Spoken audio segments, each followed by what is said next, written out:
Hello, everybody, and welcome. Mr. Wozak here as we start reading our one school, one book reading, The One and Only Ivan. Everybody received their copies last week, so everybody in the school now has a copy of this book. We will be reading the book throughout the next several weeks. Everybody also received a reading schedule to go along with that. Take some time, read it with your family, read it with your brothers and sisters. But additionally, every night we will also put out a video with myself or another staff member reading the pages for that night. And if you'd like to, you can follow along with us. So I'm going to start us off with pages 1 through 13 for our first day, September 10th.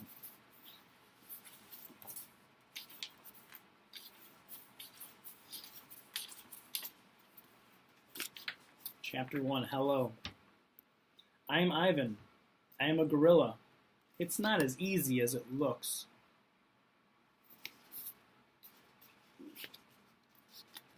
People call me the freeway gorilla, the ape at exit 8, the one and only Ivan, mighty silverback. The names are mine, but they're not me. I'm Ivan, just Ivan, only Ivan. Humans waste words. They toss them like banana peels and leave them to rot. Everyone knows the peels are the best part. I suppose you think gorillas can't understand you. Of course, you also probably think we can't walk upright.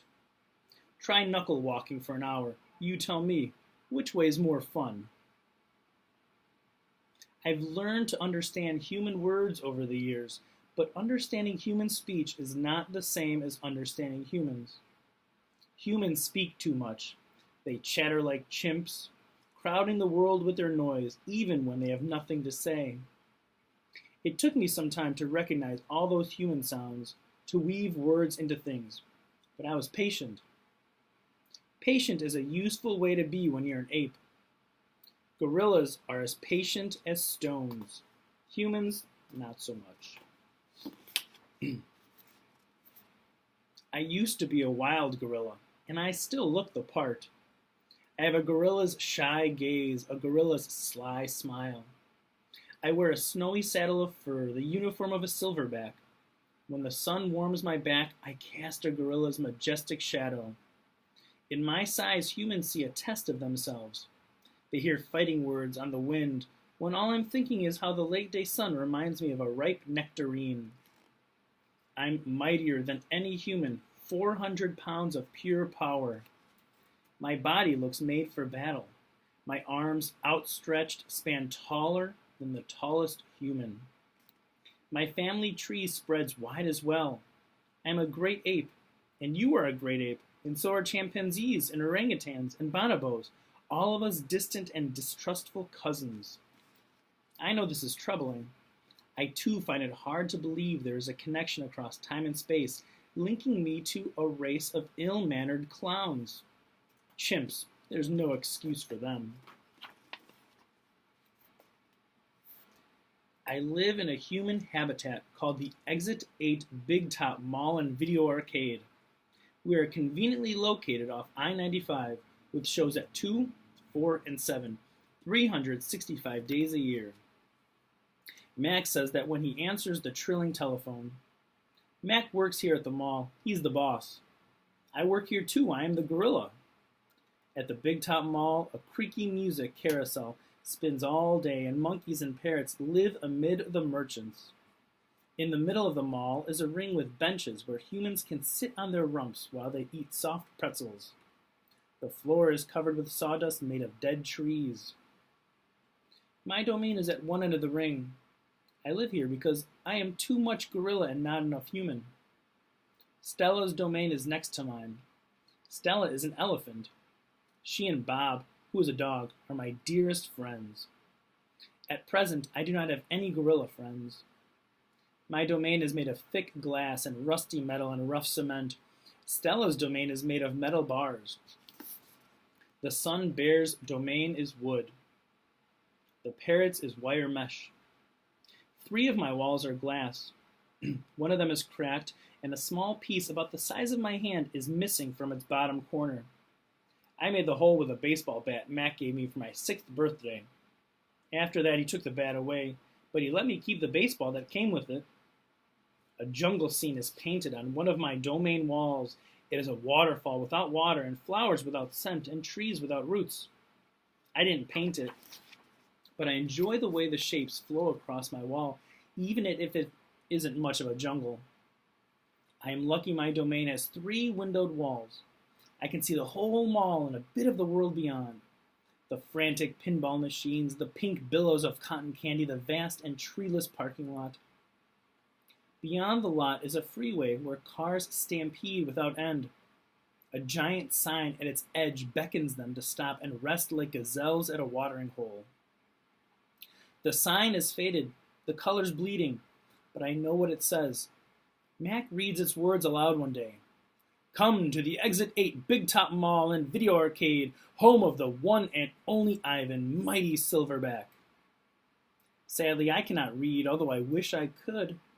Reading stories would make a fine way to fill my empty hours. Once, however, I was able to enjoy a book left in my domain by one of my keepers. It tasted like termite. The freeway billboard has a drawing of Mac in his clown clothes and Stella on her hind legs and an angry animal with fierce eyes and unkempt hair. The animal is supposed to be me, but the artist made a mistake. I'm never angry. And here we have a picture on page 9 of the billboard. Anger is precious. A silverback uses anger to maintain order and warn his troop of danger.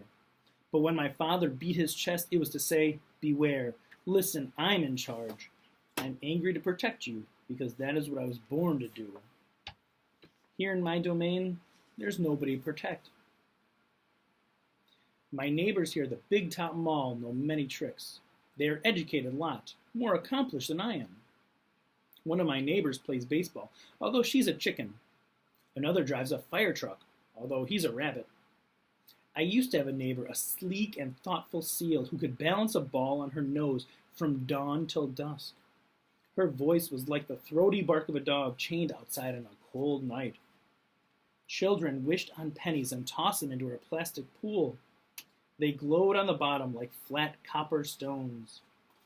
The seal was hungry one day, or bored, perhaps, so she ate 100 pennies. Mac said she'd be fine. He was mistaken. Mac calls our show the littlest big top on earth. Every day at 2, 4, and 7, humans fan themselves, drink sodas, applaud. Babies wail. Mac, dressed like a clown, pedals a tiny bike. A dog named Snickers rides on Stella's back. Stella sits on a stool. It's a very sturdy stool. I don't do any tricks. Mac says it's enough for me to be me. Stella told me that some circuses move from town to town. They have humans who dangle on ropes twining from tops of tents. They have grumbling lions with gleaming teeth and a snaking line of elephants, each clutching the limp tail in front of her. The elephants look far off into the distance so they won't see the humans who want to see them. Our circus doesn't migrate. We sit where we are, like an old beast too tired to push on. After our show, humans forage through the stores. A store is where humans buy things they need to survive. At the Big Top Mall, some stores sell new things, like balloons and t-shirts and caps to cover the gleaming heads of humans. Some stores sell old things, things that smell dusty and damp and long forgotten.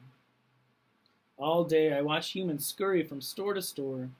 They pass their green paper, dry as old leaves and smelling of 1,000 hands, back and forth and back again. They hunt frantically, stalking, pushing, grumbling. Then they leave, clutching bags filled with things. Bright things, soft things, big things. But no matter how full the bags, they always come back for more. Humans are clever indeed. They spin pink clouds you can eat. They build domains with flat waterfalls. But they are lousy hunters. All right, everybody, that's pages 1 through 13 for today. Hope you enjoyed, and keep reading.